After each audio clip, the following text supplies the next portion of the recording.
Alors l'immobilier, moi je suis tombé dedans quand j'étais petit.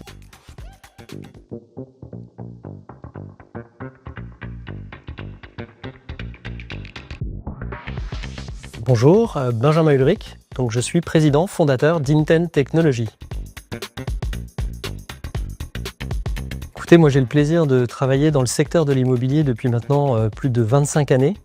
Et sur ces 25 années, 14 années à diriger et créer cette entreprise Inten Technologies, qui est aujourd'hui une plateforme cloud qui aide et facilite la gestion des parcs immobiliers et des équipements de la ville. Donc cette plateforme technologique est aujourd'hui déployée avec succès sur plus de 40 000 sites pour automatiser et donc, je le disais, faciliter la gestion des parcs immobiliers et des équipements de la ville. On connecte finalement l'ensemble des données du cycle de vie d'exploitation des bâtiments pour permettre d'avoir une vision 360 degrés sur tout ce qui se passe, que ce soit sur la relation avec les utilisateurs des bâtiments, que ce soit sur la performance en relation avec les prestataires qui interviennent pour l'entretien des bâtiments, la conformité réglementaire, l'efficacité énergétique et bien sûr la maîtrise des charges. On est sur toute classe d'actifs, donc on peut être aussi bien sur du résidentiel, du tertiaire, de l'industrie, des actifs remarquables comme les 2 tours de Jean Nouvel dans le sud de Paris, tour du Haut récemment construite et livrée avec voilà, une architecture remarquable, mais également tous les équipements publics ou les bâtiments publics des collectivités et même aujourd'hui sur l'espace public puisqu'on déploie cette plateforme sur des réseaux et des équipements qui sont présents dans nos rues, dans nos villes. Alors cette plateforme, elle présente de nombreux bénéfices pour nos clients. Ces bénéfices, ils vont être d'être déjà plus efficaces opérationnellement. Parce qu'on va avoir une meilleure connaissance de son patrimoine, on saura les équipements qui sont présents dans ces immeubles, on va pouvoir suivre leur fonctionnement, avoir une idée des dépannages et des interventions qui sont faites par les techniciens, les différents prestataires intervenants, suivre également que son registre de sécurité sur la conformité réglementaire d'un bâtiment est bien rempli et enfin que les consommations d'énergie ne dépassent pas les usages théoriquement prévus sur le bâtiment. Et ça, c'est quoi? C'est des économies qui vont se faire sur les ressources opérationnelles qui pilotent ces bâtiments, parce qu'elles sont sans cesse en train de rechercher la bonne information pour pouvoir piloter cette gestion des bâtiments. C'est des économies qui seront faites également sur les investissements, puisqu'on va maîtriser l'usage, on va pouvoir peut-être décaler les investissements, mieux gérer nos investissements avec une meilleure maintenance. Et puis on va travailler aussi à des économies sur l'énergie qui vont en plus décarboner ces parcs immobiliers, notamment sur le chauffage collectif. Et enfin, tout ça en maintenant un niveau de service et de performance qui est attendu par les utilisateurs quand je suis locataire, quand je suis une entreprise ou une plateforme logistique et j'ai besoin de gérer mon activité, ou quand je suis sur une ville avec des équipements publics qui reçoivent voilà, par exemple une piscine, un gymnase, des événements fréquents.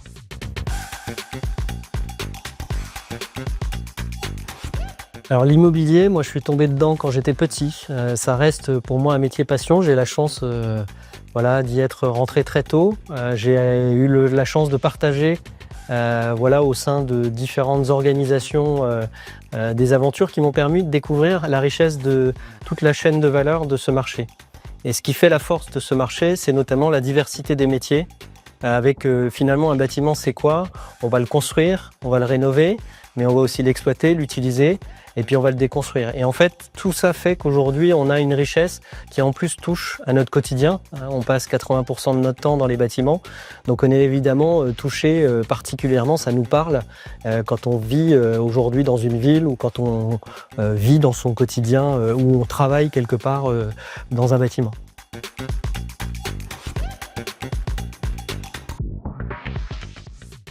Alors un chef d'équipe, je dirais un leadership, il faut avoir une vision qui soit en capacité déjà d'être partagée à ses équipes, donc être capable d'avoir dans son attitude vraiment des qualités de partage et de communication. Le deuxième point pour moi important, c'est d'être toujours en support. Finalement, on a beau être leader, on est d'abord là pour aider ses équipes à faire mieux leur travail dans de meilleures conditions. Et donc la clé du succès repose aussi sur ce point-là. Et le troisième point, c'est de les faire grandir et d'être exigeant parce que malgré tout, on est dans un domaine où on voit bien, on fait face à de nombreuses crises, à de nombreux changements.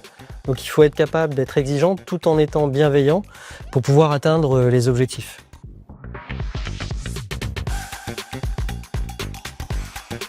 Alors, de ce point de vue-là, je pense qu'on n'aspire pas à devenir PDG, on le devient. On le devient parce que soit on a un projet, on a un parcours, on a des compétences, et finalement, c'est plutôt pour moi une volonté entrepreneuriale avec l'envie de porter une vision et d'agir en responsabilité sur ce projet. Je dirais qu'il faut toujours avoir en tête qu'être patron ou président ou PDG, c'est aussi être garant d'un équilibre dans les entreprises. On est garant d'un équilibre entre ses collaborateurs, ses clients et ses partenaires et ses actionnaires. Et c'est quand même, je dirais, le sujet que l'on apprend finalement en devenant patron de son entreprise et qui fera le succès aussi de son entreprise. Alors ils nous choisissent aujourd'hui parce que déjà on a déployé avec succès cette plateforme sur plus de 40 000 sites en France. Et ça sur tous les segments de marché. C'est vrai sur le logement social où on a démarré, une présence aujourd'hui auprès de 1,5 million de logements sociaux. C'est vrai sur le tertiaire, l'industrie, où on a des acteurs comme la Poste Immobilier, par exemple, qui utilisent notre plateforme sur l'ensemble de son parc. Et c'est vrai aussi dans les collectivités, où on a par exemple Toulouse Métropole, qui déploie cette plateforme sous le nom de code Timéo, et qui permet d'avoir une vision sur tout le territoire. Le deuxième sujet, c'est la qualité de nos interfaces et des cas d'usage qui sont disponibles pour gérer des fonctionnalités, des scénarios métiers d'usage de la donnée. Ces interfaces aujourd'hui sont très ergonomiques, intuitives et modernes et plaisent beaucoup aux utilisateurs en fait, chez nos clients. Et enfin, un avantage qui est extrêmement important, c'est qu'on a depuis 14 ans connecter le plus grand écosystème d'acteurs autour de cette plateforme, puisqu'évidemment cette plateforme c'est une plateforme de données, donc il nous faut de la donnée, et pour l'avoir de la donnée, on a créé des connecteurs avec des prestataires, des solutions IoT, des bureaux de contrôle, des ERP, des solutions logicielles présentes sur ce marché-là, et on a déjà plus de 300 acteurs qui ont déjà un connecteur, donc finalement le projet est beaucoup plus rapide à mettre en œuvre pour nos clients à partir du moment où ils nous choisissent.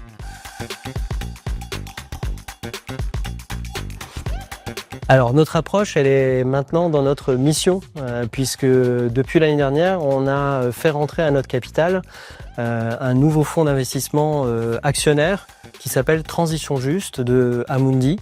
Ce fonds-là nous a permis en fait d'engager l'entreprise dans une trajectoire avec des objectifs de décarbonation. Alors décarbonation sur notre propre activité, bien qu'elle soit à faible émission déjà vu la taille de l'entreprise et de l'impact numérique qui n'est pas négligeable mais qui reste somme toute faible. Par contre, on va avoir surtout un regard important sur la capacité avec cette plateforme à agir, à décarboner les parcs immobiliers de nos clients. Et cela sur l'exploitation en travaillant sur 3 axes.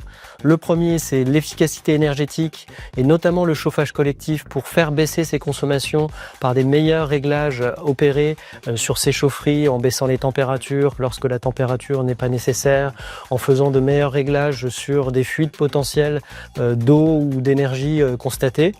En travaillant aussi sur la limitation des déplacements. Donc la limitation des déplacements, c'est finalement le bâtiment, c'est plein d'humains qui viennent se déplacer pour faire des dépannages, pour remplacer des pièces. Eh bien, il faut éviter, donc pour ça il faut une meilleure maintenance, être plus prédictif. Et donc on apporte un décisionnel qui apporte cette capacité à améliorer le nombre de déplacements et enfin allonger la durée de vie des équipements. Donc là on passe par 2 axes.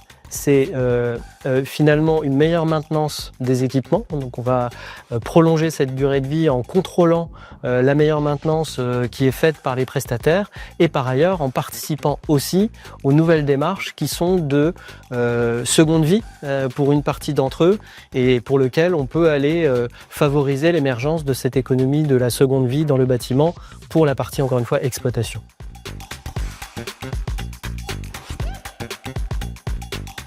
Alors c'est des millions de data qui sont traitées tous les jours. Que ce soit des data chaudes ou des data froides. Les data froides étant des données de référentiel où on décrit son patrimoine. Elles peuvent être 1D, 2D, 3D, puisqu'on va maintenant avec des bâtiments, on a la maquette numérique ou des plans PDF, mais on a aussi la donnée en tant que telle qui va être un local écrit en texte. Et puis on a la data chaude qui est toute la donnée de temps réel, du technicien qui arrive, du technicien qui part, du rapport de contrôle qui a été fait, de la donnée de la GTB ou alors de la consommation d'énergie, etc., etc.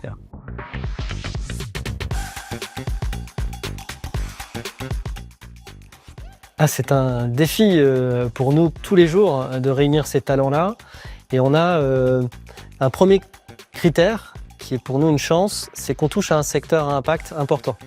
C'est une vraie motivation pour nos collaborateurs déjà de travailler dans une entreprise qui est en capacité d'agir sur un actif du quotidien, ces bâtiments, dont on sait qu'ils ont un rôle important aujourd'hui dans les transitions écologiques et pour lesquels on peut vraiment agir à faire baisser cette décarbonation.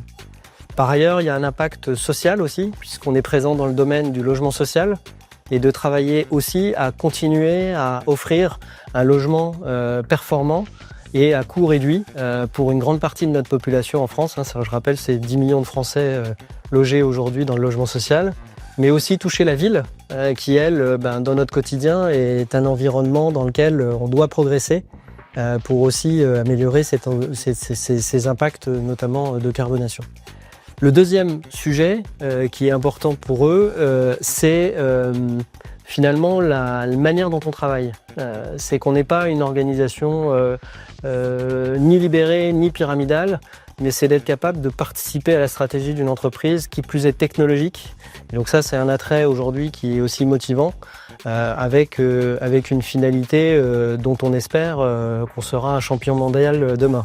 Et le troisième point, c'est quand même la qualité de vie au travail, qui pour nous reste un critère important pour nos collaborateurs, avec du télétravail et des locaux en centre-ville, qui sont aussi très appréciés par les collaborateurs.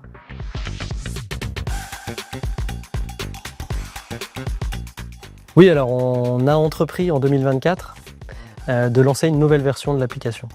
Ça doit être la 4e version qui pour moi est une version de la maturité, puisqu'on a pu capitaliser sur ces 14 années pour comprendre par un design, par des nouvelles interfaces et une nouvelle application, comment personnaliser au maximum l'expérience de pilotage et de proactivité qu'on va pouvoir apporter dans l'action suite à l'analyse des données qui sont proposées.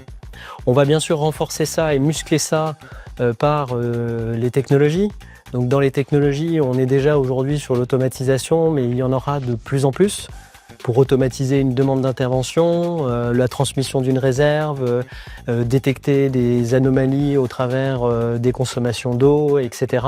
Et puis également de pouvoir utiliser l'IA, on n'échappe pas à la règle puisqu'on parle de data, et donc créer des agents intelligents qui sont capables de répondre de manière précise et sans hallucination. Voilà, puisqu'on est quand même dans un domaine où on doit être juste dans les réponses, effectivement à la capacité de répondre à tout un tas de questions que se posent nos clients sur la connaissance du patrimoine, sur la gestion de leurs actifs immobiliers ou de leurs équipements sur la ville.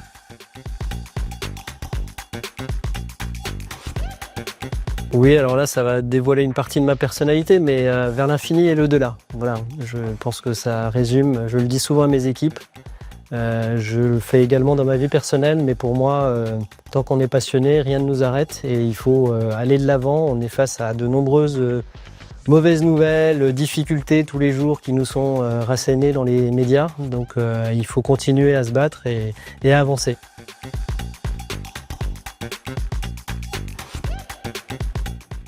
Ma plus grande réussite, c'est sans doute celle d'avoir réuni de façon certaine des talents exceptionnels au sein de mon entreprise, parce qu'une entreprise, c'est d'abord un projet qui réunit une aventure humaine dans lequel on a une succession, on le verra, d'échecs et de réussites. Et donc, c'est surtout des rencontres. Et un projet comme le nôtre sur la data, c'est un projet exigeant. Nos clients, nos partenaires, tout le monde le dit, on est face à un projet complexe, mais sur lequel on essaie de le rendre simple. Et là, il faut faire appel à des gens talentueux pour pouvoir résoudre tous les problèmes qu'on a à faire autour de ce projet.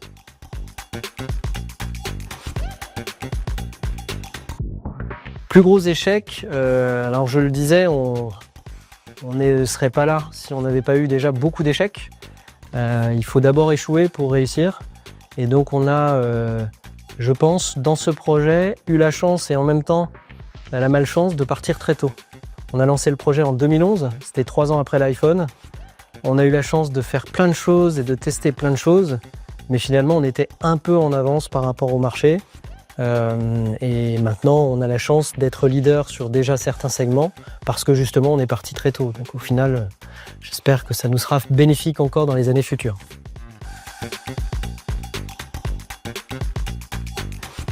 Alors j'ai pas d'entrepreneurs en tant que tels aujourd'hui qui vont être, en tout cas de notoriété publique, qui vont être des mentors. Par contre, évidemment, en tant qu'entrepreneur, j'ai des tas d'entrepreneurs à mes côtés qui m'ont aidé dans mon parcours et qui continuent à le faire et qui sont essentiels à la réussite du projet. Ils sont pas forcément proches du projet, ils peuvent être évidemment impliqués aussi en tant qu'actionnaires. Et donc c'est toutes ces personnes qui m'apportent leur expérience et qui ont aussi un regard, même s'ils ne sont pas du même secteur de l'industrie, pour permettre à ce projet de prendre de l'ampleur et de se développer.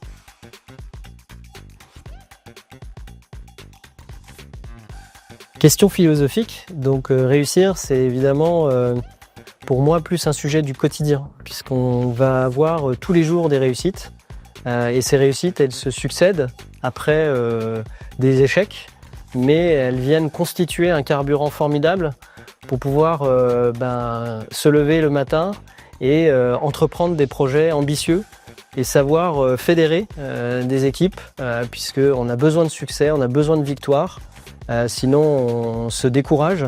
Je fais souvent le parallèle, j'étais hier avec mes équipes où je leur faisais le parallèle avec le Tour de France. Voilà, bon, c'est un bel exemple qui est devenu maintenant un sport médiatisé à l'échelle mondiale. Et on voit bien que le Tour de France, c'est une course dans la durée. Donc on peut gagner des étapes, on n'est pas, mais à la fin du fin, il n'y aura qu'un gagnant. Mais on aura peut-être aussi gagné des étapes et pour autant, on aura eu des échecs entre-temps et tout ça se nourrit en équipe pour avancer.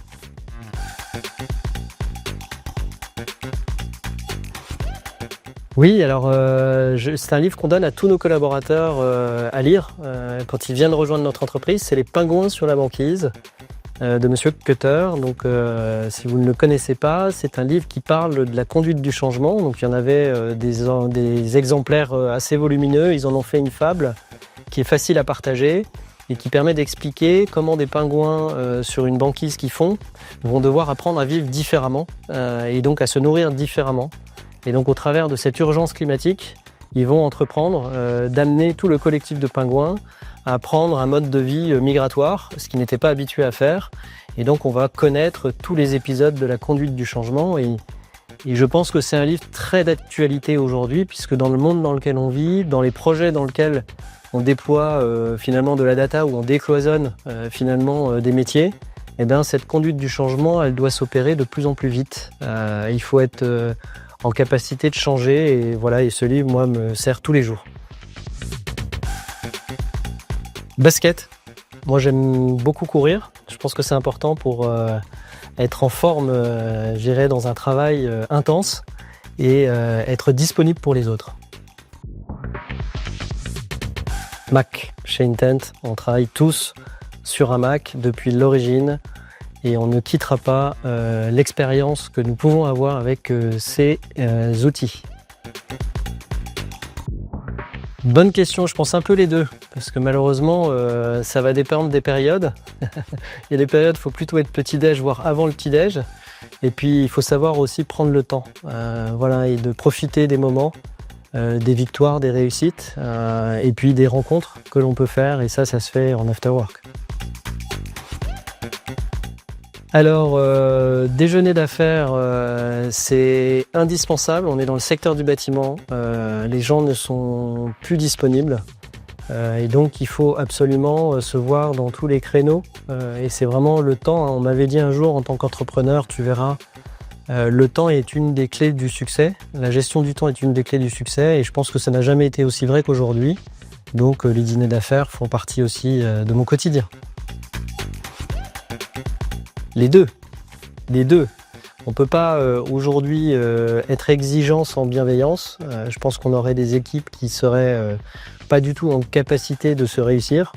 Et en même temps, on ne peut pas être juste bienveillant parce qu'on est dans une compétition aujourd'hui mondiale. Il faut être exigeant. On est aujourd'hui, si on veut avoir la victoire, On doit atteindre des résultats, et notamment pour nos clients, hein, on a une culture du projet au succès et de faire en sorte que ça apporte des vrais retours sur investissement pour nos clients.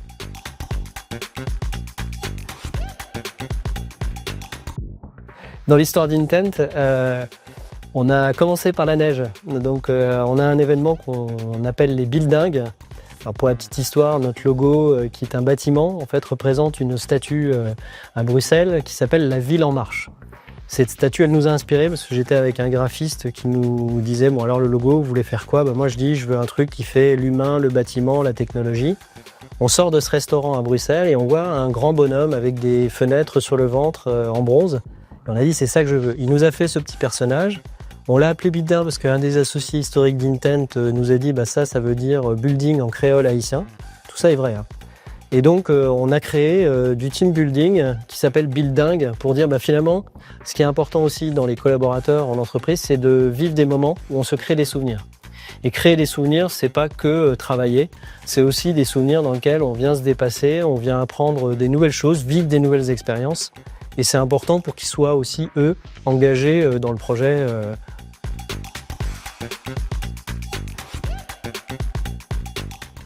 Eh bien merci, j'ai passé un super moment. Je dirais qu'une chose, vers l'infini et l'au-delà.